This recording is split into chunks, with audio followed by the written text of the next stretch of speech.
Well, yes, indeed, it's sports now, and we'll be getting the views of Kayode Tijani, a sports journalist, to shed some light on the goings-on with the NFF. He joins us via phone today. Morning, Kayode, and thank you for joining us. Now, the NFF is at it. Yeah, we're doing good here, but the NFF, they could make it a lot better if all of this is eventually sorted out. You've been following this matter. What can you tell us about all of this and possibly way out of this quagmire we find ourselves in? Well, I'm at Abuja right now, and I can tell you the only solution is by Sunday, or at most Sunday night, or latest 8 a.m. on Monday, for the sports minister to denounce Giwa as the NFF president and put security at the NFF secretariat to let the Nigerian faction, they call it, really take over, because it's very simple. I don't see any challenge in this. People are getting a lot of things confused. A lot of people are saying he who pays the piper pays the tune, the government. It doesn't work that way. It's like United Nations, G8, we can keep mentioning Boy Scouts.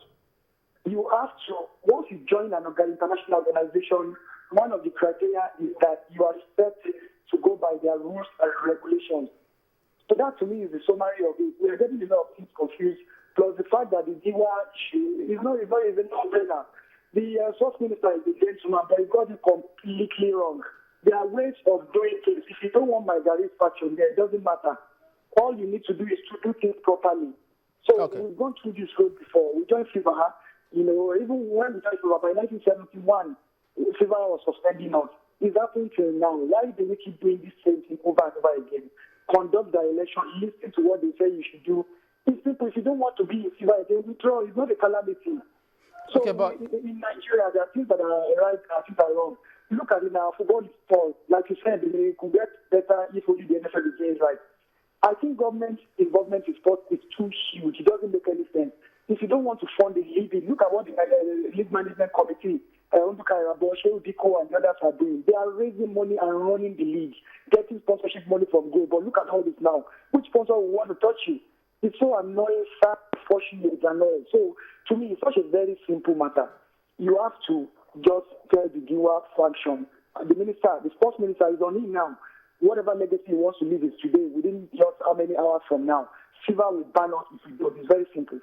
But we heard Giwa say, even to the House Committee on Sports, that the best way to handle this, for his perspective, is it's only the Court of Arbitration for Sports that they can appeal to, or that can ask him to vacate that office, he says.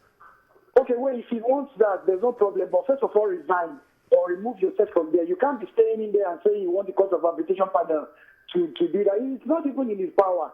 Listen to this. There's supposed to be a Congress. After all the impeachment, Margarizo, the court team, something like I told you, the road will travel for decades. Now, FIFA is saying, listen, let Margarizo return and conduct, oversee the Congress, then the election. Why couldn't you just do that? After that, you conduct a proper election. If anyone wants to compete, then it could. Giwa's case, there's no case. It's very simple matter. Look and listen to me in Nigeria about how we do this. You are bringing Barry Bote and Giwa.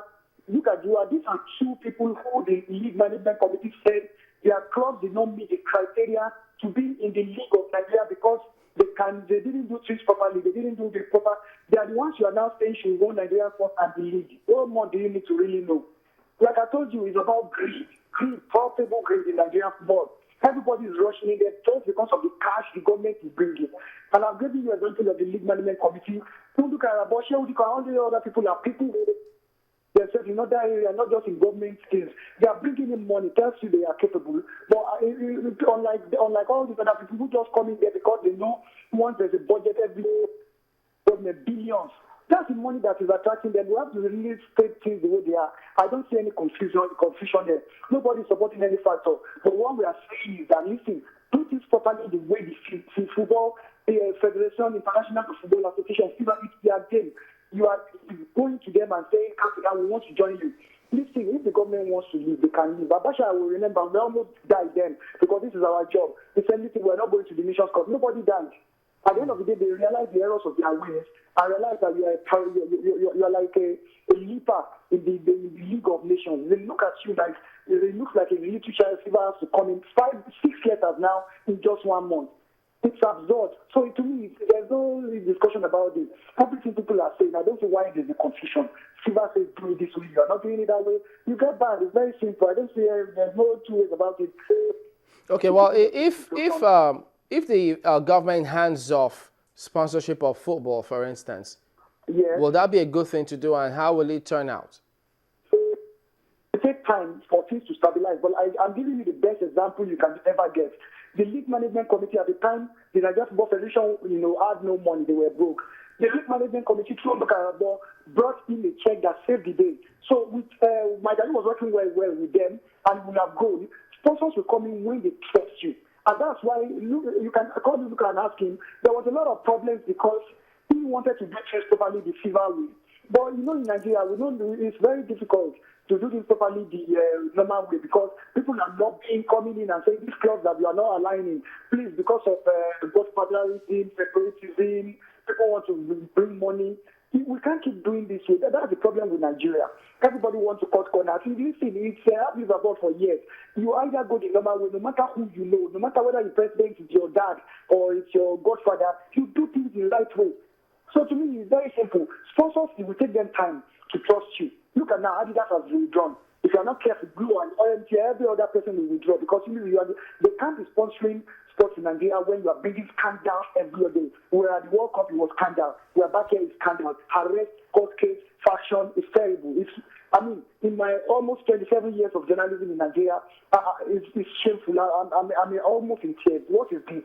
Yeah, but it's such a simple case, but they are making it complex because of greed. Could you even tell us why do they even want him out so badly? It seems. Want who out? Who? Megari. Well, it's always happening every 4 years. When somebody spends a term of 4 years, they want him out because it is their time to chop. It happened with Lulu. It happened with Galagima. I told you. So, and when the government puts something, government always believes this in the government. Hey, listen, this is our position. Whoever is sports minister or whoever will like, hey, it's easy. But you see to it properly if you want him out. They want him out because they want to put somebody who is their own or whatever it is. No problem with that. But can you do it properly? There are ways to go about it. Stick to the delegation, do whatever you want with them, but let them vote him out properly. If you understand where I'm going, do it properly so that you don't have all these controversies, problems with FIFA and all. You can do it properly. There's a lot of ways. All the delegates need to do, the FA chairman, the Congress need to do, vote the person they have legally. Then we will not be in this. Nobody, it doesn't have to be my guy. If you vote him out, he's gone. It doesn't matter. But why must you put all of us through this?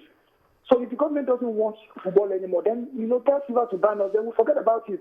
It's too much of a serious situation for everybody to be going through every day. A lot of development per second. It's absolutely absurd. Yeah. Do you think that the Super Eagles will be distracted with all the goings on now because they're supposed to be playing Congo now? But that's, of course, an obvious question. Kimberly, why won't they be distracted? They know they are going to South Africa on Monday or Tuesday. They might be in South Africa, and before the game, FIFA will say you are banned. You are coming back there. They were flying back here. It's like, God, how can a team concentrate when you are thinking about the fact that whether FIFA will ban us on Monday or not? The players, they are getting tired of speaking. They're asking us, the journalist, questions every day. What exactly will happen? What's the situation? And you can't even give anybody answers. So and I implore the media. The media should really, do what, the first look at what Channel TV does. I was head of sports for Channel TV once for years. I was the first sports editor. Chief Domamo tells us, when you are in journalism, for somebody in China can never do what some people in media are doing. Taking sides is absurd. Because of what? When I was in England, when the media in England takes position, it's everybody. And they will see through what they are really thinking about. That is what works abroad in real countries where integrity matters. Why are you going to take sides about what? Because in the long run, it's going to be a disadvantage for everybody. But I told you, government is a huge factor in this. When somebody is a sports minister, they think they have all the powers in the world. Look at what is happening with Danagogo. A gentleman, but it's either misadvised or too arrogant to listen to what they really advise. And the FIFA status are there. To me, it's only two alternatives. Either remove yourself from FIFA, or you follow their status. Either way you want to follow it, you want to remove by that, remove him, but remove him properly. All right. Listen, history says you've traveled this road over and over again. Why are you traveling the same road of ruin? All right, Kayode, we can understand passionate about this, and why not? You put in a lot in this sport, and just like everybody else. But we'll keep tabs on this and hope that they do the right things. Thank you for speaking with us today. Thank you, sir. Yeah. All right, then. We'll be back after this. Join us again.